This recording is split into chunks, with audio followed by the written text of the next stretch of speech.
Hi, everybody. Welcome to Life Stories Podcast for the Love of Books. I'm Shara Goswick, your host. My guest today is Dr. Portia Preston. Dr. Portia is a two-time TEDx speaker. She is the CEO and founder of Empowered to Exhale, and she's the author of the book Hustle, Flow, or Let It Go. You know, I read this book before I had Dr. Portia on, and I loved it.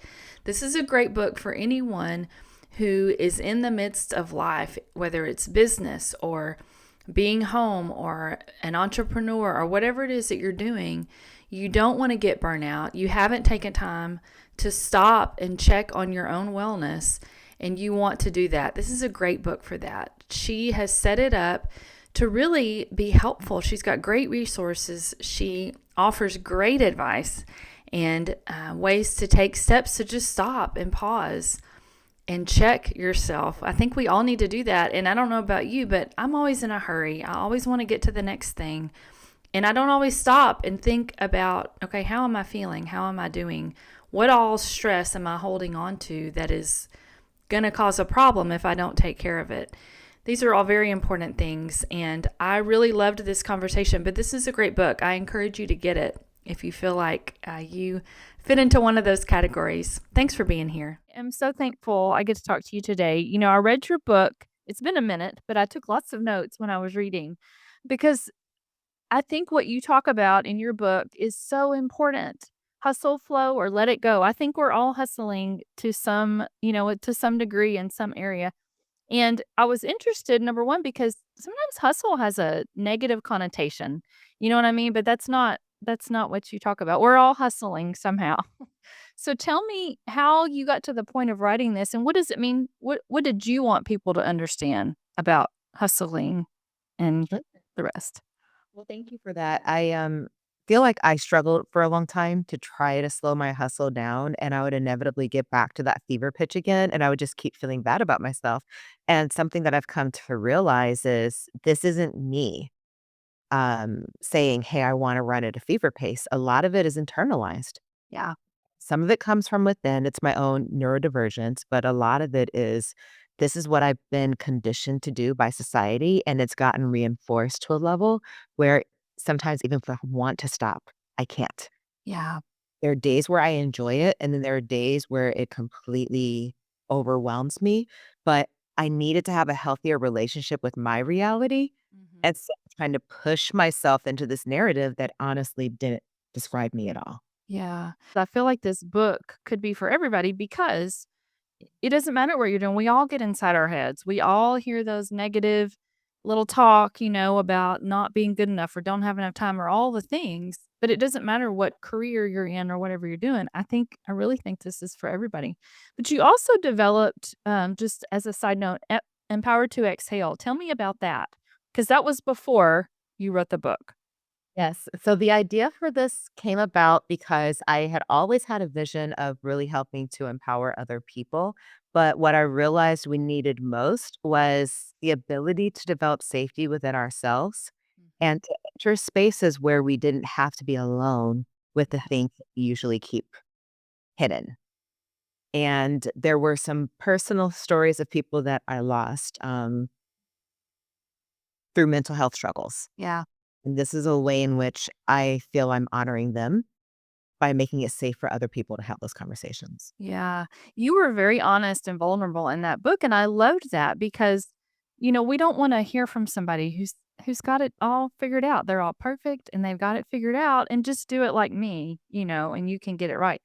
I don't wanna learn from somebody like that, so I appreciated your honesty. It's some things have been a struggle, and so I think people will be encouraged. We always feel better when we hear somebody else going through something we're going through, like, "Oh, it's not just me." So I appreciated that.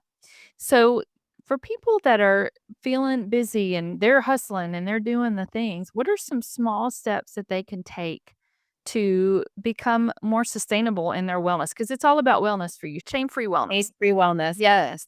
What I mean by that isn't that you're gonna get to this point where you never experience shame again because that's just not realistic. Right. It's what process can I return to when I'm feeling that to free myself Yeah. from the thing. And so we use a blueprint in the book that I call the SANE cycle, and I just like to think of it as a sanity saver, something you Yeah. can always have in the back of your head. And the first part is just the S stands for slow down and reflect. What am I feeling right now? What's Yeah. going on? The next step is to acknowledge your reality. And I use reality because our voices say a lot of things to us where there is a grain of truth there, but it's not the whole story. Yeah. I might say, yes, it is true that this is hard for me, but it doesn't mean that it's impossible. Yeah. So I give myself a moment to breathe because I find myself defaulting towards the worst case scenario a lot of times. And I have to remind myself that's my brain trying to keep me away from danger. And maybe there's a grain of truth there. There's something to be careful about. Can I pull out what is real? Right.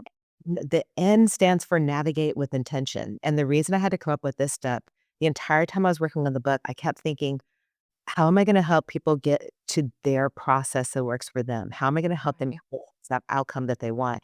And I realized I was shooting too high. In my own case, I don't always see the full picture. Yeah. I might have an idea of where I wanna go, but what I really need to do is to commit to the process and ease into it in a way where I don't have a ton of resistance. Yeah. So this is be about anchoring in your values, figuring out what is really most important to me right now, and then what are the small baby steps I can take to start exploring this, to start be curious, to Right. have them, especially when we feel stuck. Yeah. And the E stands for evaluate and adapt because you can always come back to this and say, okay, well, I learned something today. This doesn't work for me. How do I need to pivot? So it's all about getting out of this expectation that, again, I believe was placed on us by society and culture and our lived experiences that told us you have to have it together. You have to have it figured out. Right. For me, at least, it's not possible. No, me either, and I go to the worst case scenario also. I don't know why I do that, but this was so good. This book was so good because you don't always stop and think about what you're thinking about. Like, for me, I'm always in a hurry. I'm always on to the next. I gotta get it done. I got it, and so I don't stop and just like you said, just pause, just think about what you're thinking about. So this was so good for me.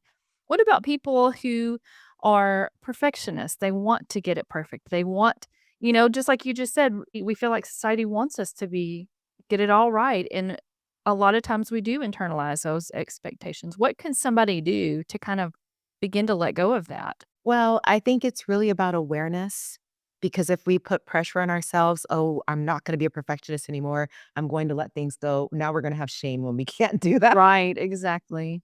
Oh, I think for me, I had to kind of unpack what we're calling perfectionism. And I realized that what I'm actually looking for is the same things I think everyone else needs: love, acceptance, safety, belonging. Yeah, Most of the things that I'm doing, I am just doing my best to make sure that one of those is the outcome. right, And so that I understand that, maybe I can be a little bit curious about the process, but it's not going to come overnight. right. I am absolutely stuck in some areas of my life, and I feel like I'm just starting to thaw, but I've been in a deep freeze state Yeah. and is because of my own journey. So I think I had to write the book that would speak to me where I am right now Right, instead of right. the ideal state that I visualize for everyone. Yeah. Because I feel like a hypocrite every time somebody walks up to me and they tell me they have their life together. Don't. So now I feel like a fraud. And Right. when I was struggling to write this, I just had to sit there and think, do I want that person that makes me feel like a hypocrite because I even know I don't have it together? Yeah. Or want that person that comes up to me and is like sniffling, like snot is dropping out of their nose. I'm like, oh my God, you get me. Somebody finally said it. I literally wrote myself this book for myself and that person. Yeah, that's awesome. So what does wellness mean to you? When you talk about wellness, what does it mean to you? I love that you asked that question because that's one of the things that I would get out first in the book is that you have to create an idea of wellness that meets you where you are today. So, Right. do you ask me what it means to be well today? It would be understanding that the thoughts that I have are not me. For me, having my connection to God, so I'm not going through things alone. Right. Being in community Yeah. follows quantity, maybe not all the time. I don't have time to talk to everybody as much as I think I Yeah. but I have action. So I think if I had to boil it down, I feel connected to myself. I feel connected to others. I feel connected to the world around me. I have safety with myself, and I'm able to find some peace in the chaos and Yeah. hear my needs. That would I be love one of that. That's awesome. I love that. And I've said this so many times on here, but I had a counselor one time tell me, "You were created for connection. We are all created for connection." It's so important. And it doesn't have to be all the time. I think the older I get, the less I want it. I do need it, but I don't want it all the time. I don't feel like I need to be talking to people all the time. So I love that you said that. All of that is so good. So in your writing, in your coaching, in your speaking, and all the things that you're doing, what have you learned about yourself through all of this? That I need to be very, very, very patient with myself, Mm, and that when I'm struggling with shame in an area, that isn't the full picture. So let's mhm. say this flaw and I'm like deeply mired in the shame. Well, as I allow that shame to thaw off a bit, I can actually start to see solutions. Yeah, And about fixing it, it's about how do I work with this reality. yeah, When I did this process, it was really just me asking myself constantly, what do I need? Because I hadn't asked myself that before. right. Those 4 words as a practice are what have now led me here to realize I can claim what wellness looks like for me, even if someone else doesn't with what I'm doing. And that's a really freeing place for me. Yeah, that's awesome.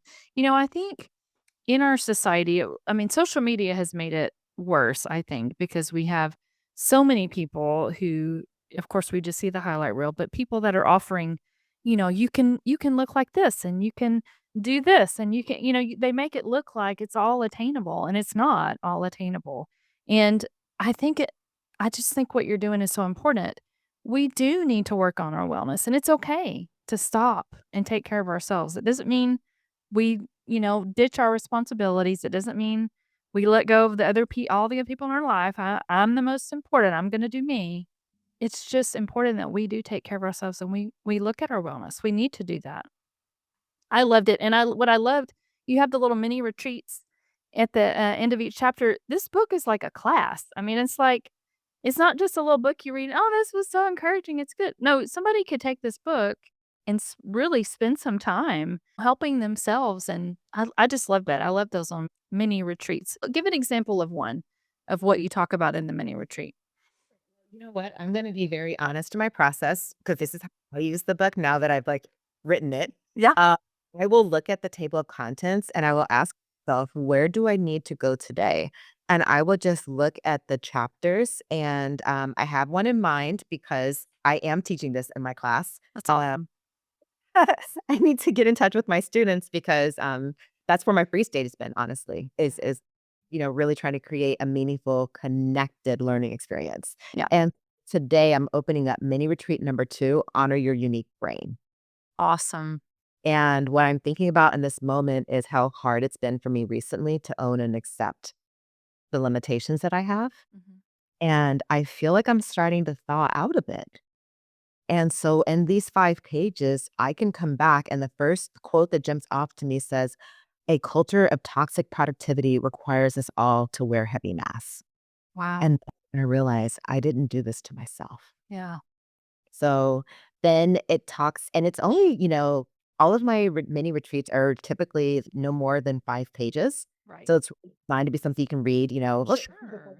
night or I don't know, while you're hiding in the restroom. But help people remember what executive dysfunction looks like and how it shows up in my life. Yeah. And today, because I'm coming to it with a bit of compassion for myself, I can really ask myself what solutions will work for me today. Yeah. And then it's about cognitive distortions, which for me, that's not going to just go away, but it's at least understand and say, oh, that's right. For example, it says, listen to your inner dialogue. This will help you detect some of your common thought patterns over time. So I might just sit here and say, what are some of the thought patterns that I'm noticing right now? Yeah. And I was really short on time. I could just ask myself the questions. So it says at the end of it, what if you notice is unique about the way that you think or process information? What are some of your common thought patterns? What, if any, cognitive distortions do you experience, and how might you utilize the strategies in this section to help you address them?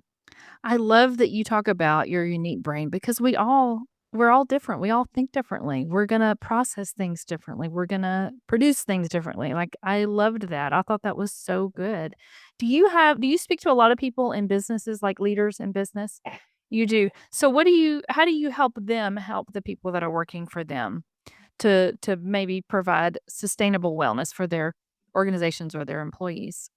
Well, I really like my work because I get to work with people who actually want this. So if Right. they're coming to me, it's because they think that this is important. And I think the Right. first thing we actually have to do is work with them.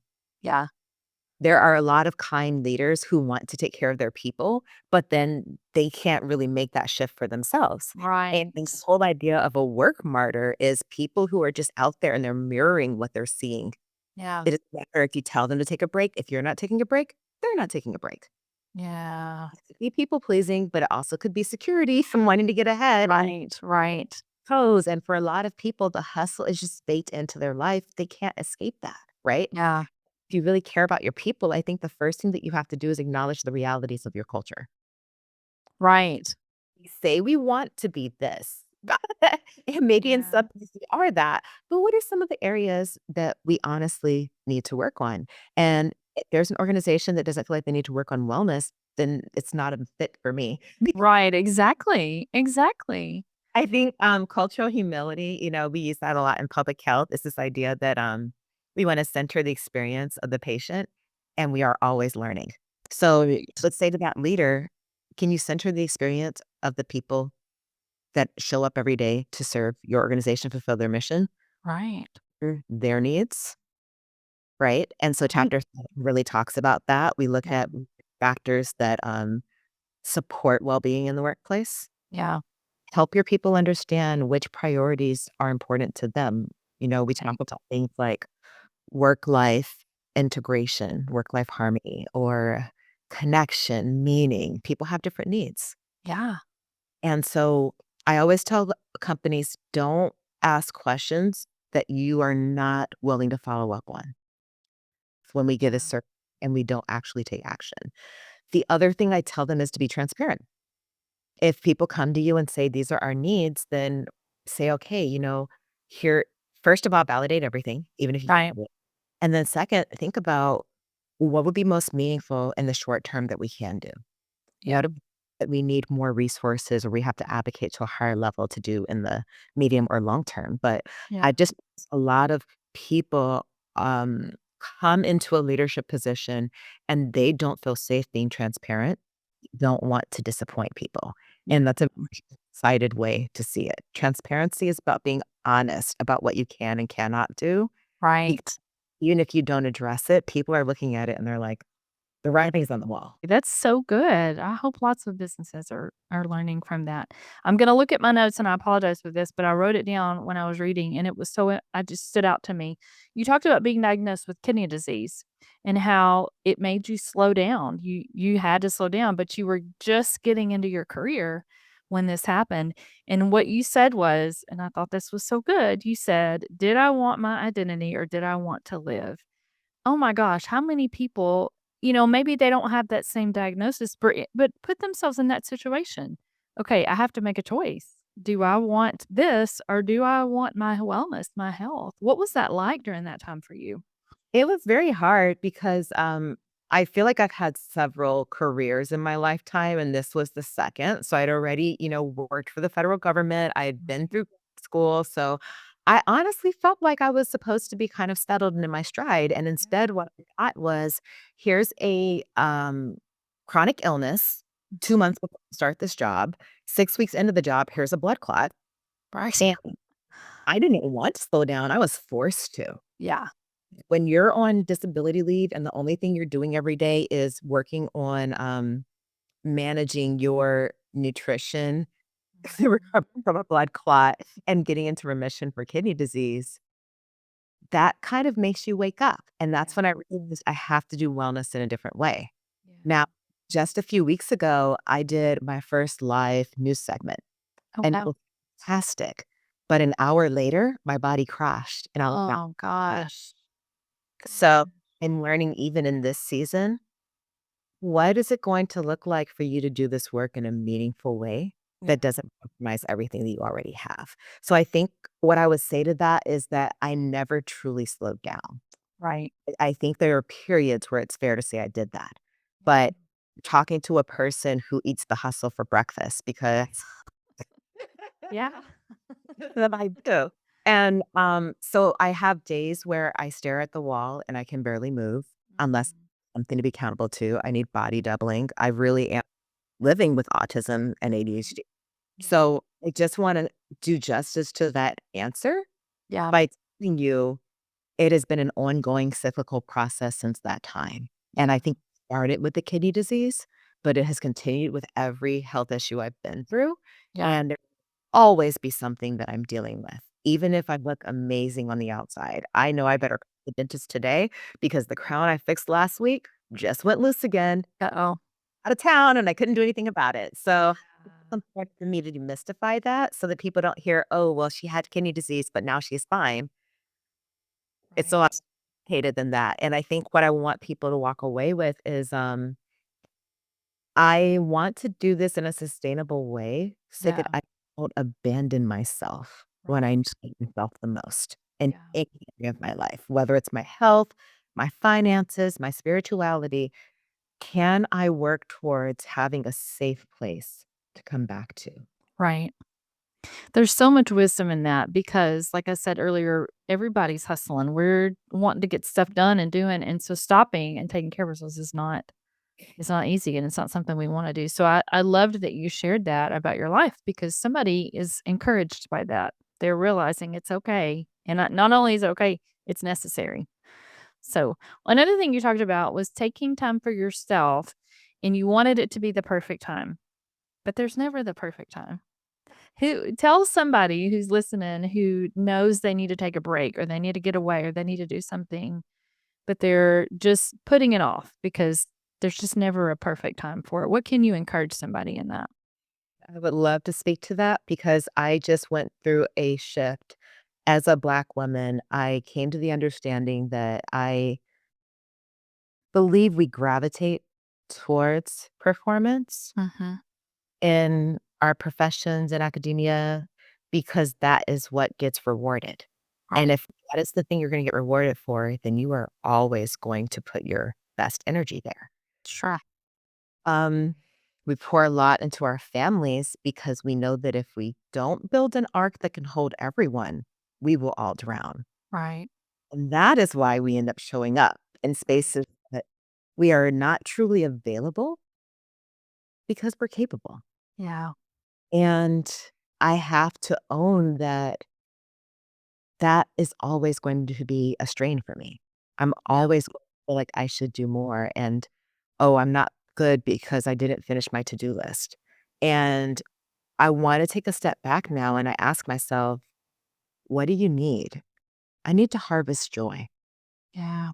Need to create luxury and rest for myself. And when I say luxury, I don't mean money. Yeah. I mean treating yourself with a high level of love and respect. You know, if you are picking out your clothes, wherever you are, secondhand, someone else's closet, sure, love, you know? And so, that's really what I would tell them is that society is never going to reward you for caring for yourself. And so you have to learn that you can create that for yourself. You can Right. create that reinforcement for yourself. I can be the person that celebrates caring for me. And it doesn't mean that I'm selfish. Yeah, absolutely. It's necessary. It's not selfish, it's necessary. That it's quality over quantity. Yeah. You know, my husband and I were talking this morning about how difficult it is to establish a morning routine because the people that are telling you what to do, it works for them. Right. It's for you. Right. I told him one of the things that's always worked the best for me is to have the TV playing in the background in the morning. Mhm. Was body doubling before I knew what body doubling was. Yeah. Come people who say you can't scroll your phone. Guess what I want to do first thing every morning? Right. So I have to be flexible with myself. I took a day off social media yesterday, but it was because I was focused on other things. But if I told myself not to do it, I would probably want to. Right. If Absolutely. to land that plane, I think it's really personal. Uh-huh. And one who wants to rest should start with something that is very small and attainable Yeah. and building all over themselves based on someone else's reality. Sure. There's another thing that you said, and So when I was reading your book, I was highlighting and then making notes. And so I have in all capital letters, I have so good. This is your quote. This is what you said. I felt safe in the narrative that the world I had constructed depended on me. And without my consent, my constant vigilance, it would come crashing down. Oh my gosh. That is so good. It's so true. We think we can make it all perfect and put it together and manipulate everything till it works for us. That's not real. That's not real. And it's important to not be hard on ourselves because Yes. we came into that for a reason. Yeah. There were that we experienced that told us that is safety. Yeah. That is so, so good. I loved that because I've been there. I've been in that place before. I was So there this morning. oh, well, there you go. I know you talk to a lot of different people and you help a lot of people. What is your ideal, um, I don't know, client or student? Or I know you said you really only talk to people that want help, but what's your ideal kind of person to help? My ideal person is someone who is ready to be more aware of their reality Yeah. and to make shifts that really allow them to focus Yeah. on what matters most to them. And the way that I come into that, assuming that they've had the book as the foundation, is to create space for them to curate rest for themselves. Yeah. Because noticed is I buy programs all the time that I never finish. Yeah. But I, s- just this weekend, I created a space for my friends and I had all the self help stuff out there. But you know what they needed to do? Just sit Yeah. and talk and be with each other. And through that, I believe people know what they need. Sure. So I want to give them that space and consult with them. So maybe it's a weekend and it's 1 to 3 people. Yeah. But after the weekend, we really have gone through these areas, right? Oh, And I believe it. Yeah. we relaxed, we're not working more than Yeah. hours a day on stuff because it's hard stuff. But they come out of the other side with the plan, and then I support them in the next 3 months getting that done. So that's really how Awesome. individuals is doing a very meaningful retreat that will Yeah. help us with their lives. And we talk about everything. It's not just your wellness in terms of how you're nourishing yourself. It's also how are you navigating elder care? Right. How are you dealing with the things that you don't feel safe talking to people about? Let's Yeah. establish a support squad who understands your signs of burnout, Yeah. and they're going to you, especially if you're one of the strong ones that no one comes for. So it's really helping them structure that foundation. And then my other ideal client is really organizations. I love in doing transform. When people say they do transformative talks, I understand that that's like a cliche word, but what I mean is if you're looking for information on burnout, I am not your speaker. That's Right. fine. But I'm looking for the organization that says we're ready to change how we're doing things and do a talk or a retreat with them and then follow up with them and make sure that they have the tools they need. So long answer, but That's those are awesome. No, that's good. That's good. And like I said earlier, honestly, this book, I mean, I would want them to work with you and learn all they can from you. But if somebody picked up this book, I feel like it's like a class. Like I really do. It's not just a nice book that you can read and feel good. You just give a lot of great steps in it to help people. So, how do you help people? Because I know this is something that you work on. Identify their strengths, their character strengths. What is something somebody can do right now to think about or figure out what their character strengths are? ask that because this is actually what my students are doing this week. Oh, that's awesome.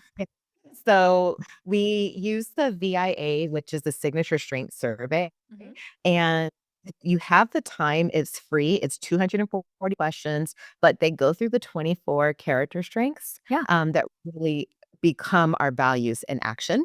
And they tell you what your top 5 are. And so you Awesome. how do these show up in my life and what do I want to work on?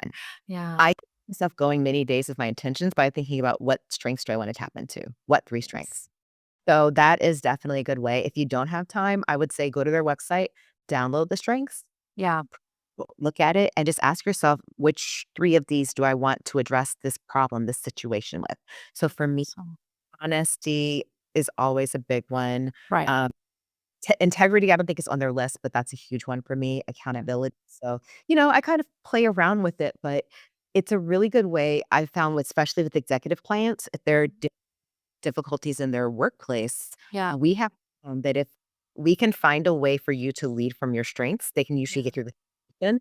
And it's when they cannot lead with those strengths that they really start to think about, is this the right place for me? And that actually helped a lot of people who thought that they wanted to lead their environments Right. thrive instead. And so they were really able to say, oh my God, now I feel like I have a better balance. Right. Hate that word because it sounds so static. Balance is 207 muscles in your ankles and your feet working to support your body. It's moving, Yeah. shifting. So they don't have to fix everything. Right. Right. That's so good. I loved all this. I really did. So we've talked about a lot of it. I know we can't talk about all of it, but is there anything I haven't asked you about that you want to tell me about? Yeah. And I think it's a thing for someone, who says, "Ugh, I don't like reading books." I totally get it. I don't either. I don't finish most of the books I read. And that's Mm. why it was so important to me that it be very engaging, Yes. that it really connect with you, and that it didn't put a lot of demand on you. Right. So it's okay to take a 3 to 5 page retreat and sit in it for weeks if you need to. Sure. Okay to not do the exercises. But what I want people to know when they pick up this book is that they are worthy, Mhm. that nothing in this world can add to or take away from that. No matter what people say, it's impossible for them to know all of who you are. Yeah. So when they come, they're not talking about you, they're talking about Right. their perception. So Yeah. I would tell them that. And if they want to learn more about worth, that's in chapter 2. But Mhm. I think the foundation of caring for ourselves is understanding that we are all worthy. Absolutely. Absolutely. I have already encouraged people to read this book, but I am excited to share this because I do. I really think it's for anybody in any area of their life. It's not just the professionals. It's not just the people who are in these high profile jobs and they have all these things. I think anybody would be encouraged by this. This is agreeing with you and saying, I really did sit with what do students need? What do caregivers need? What do Yeah. retirees need? What do parents need? And I wanted to make sure at all times the book held all of them, which is very hard to do. It But is. Yeah, but it worked. Like you did it. really, hearing your experience of the book is really meaningful to me. And I want to say thank you for how you have received it because it means the world. Well, you're very welcome. Like I said, I love to read, and I just feel like if I'm going to have an author on, if I'm going to talk about the book, I need to read it myself because I've had an experience where I had to cancel the interview because there was no way in the world I was going to talk about the book that somebody gave me. I feel like it's disrespectful to the author if I come on here and talk about your book and I know nothing about it. I mean, I just don't feel like that's right. But also to people that listen, I want them to know, okay, she's read it and she understands what it's about. So anyway, it was a great book, and I think it's going to be very helpful to people. And I'm glad that I got to talk to you today. This was truly an honor for me. You're amazing. And like you Oh, said, no, I would thank be you. happy to talk through more of it with you. I do want to say one more thing. I just want to reiterate that this book is not designed for a one time read. It is designed to meet you wherever you are as you go through different stages of life. And it really does talk about the hard things that people don't typically talk about. You- So if you, oh, I don't really think it's safe for me to answer, how are you doing, honestly? Or no one understands what it is like for me to go through grief and still have to show up and act like everything is okay. Right. Or to ask about how we're feeling months after our loss or when we're deep in the, throes of caregiving. Right. Well, I just can't say enough good about it. I really am thankful that I got to read it and talk to you about it. I think it's just super encouraging, and I appreciate you being a guest today. My honor. Thank you so much. You have a wonderful rest of your day. Thank you so much.